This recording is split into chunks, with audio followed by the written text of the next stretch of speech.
Hi, I'm John DeToro, and you're watching Dinner for One, a Single Man's Kitchen.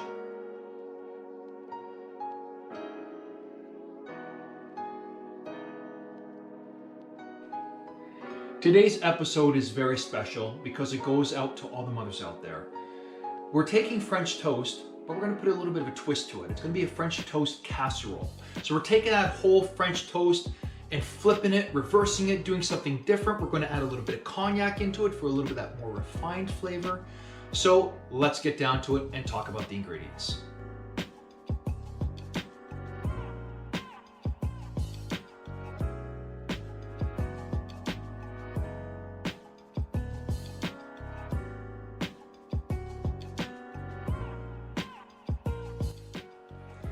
The main ingredient of this dish is going to be the bread. But what kind of bread? I like challah or egg bread. If you're Italian and you know what panettone is, definitely go with that. It kicks it up a notch. Now I like pure vanilla extract. Try and stay away from that artificially flavored vanilla. If you really want to kick it up a notch, get vanilla bean, scrape the inside and use that. You're going to need more of it, but this just makes your life a lot easier. So go with the pure vanilla extract.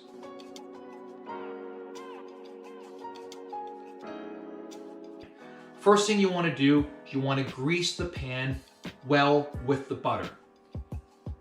Next step, you want to take the bread and you want to either tear off or cut inch by inch cubes. Once all the bread's been cut, you're going to layer the casserole pan or dish of your choice evenly with the bread cubes. Now it's time for the egg mixture. You're going to take your 6 eggs, put them in the bowl. You're going to add your milk. You're going to add your brown sugar. You're going to add your cinnamon, vanilla extract, and you're going to whisk it all together extremely well. Make sure you try and get that sugar to dissolve as much as possible. Add around a tablespoon to around a tablespoon and a half of the cognac if you want to kick it up a notch or two. Once the egg mixture has been whisked together, you're going to pour it over the bread base evenly. You're now going to seal the mixture with some saran wrap, and you're going to place it in the fridge overnight. This is the key point about this dish. You want that bread to really soak in all the egg mixture and the flavors, and then when you put it in the oven the next day, it's just going to be one big bread egg mixture. It's almost like the bread has disintegrated and fused itself to the other pieces.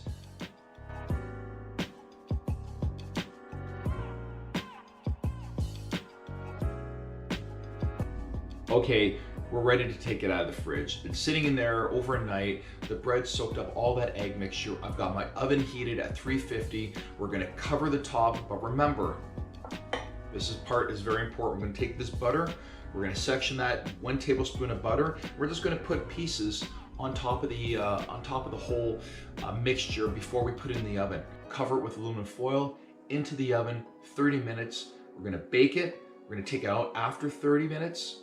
Maybe 35, take the aluminum foil off, place it back into the oven for an additional 30 minutes or until really golden brown. Out it comes, let it rest for a couple of minutes, and then serve.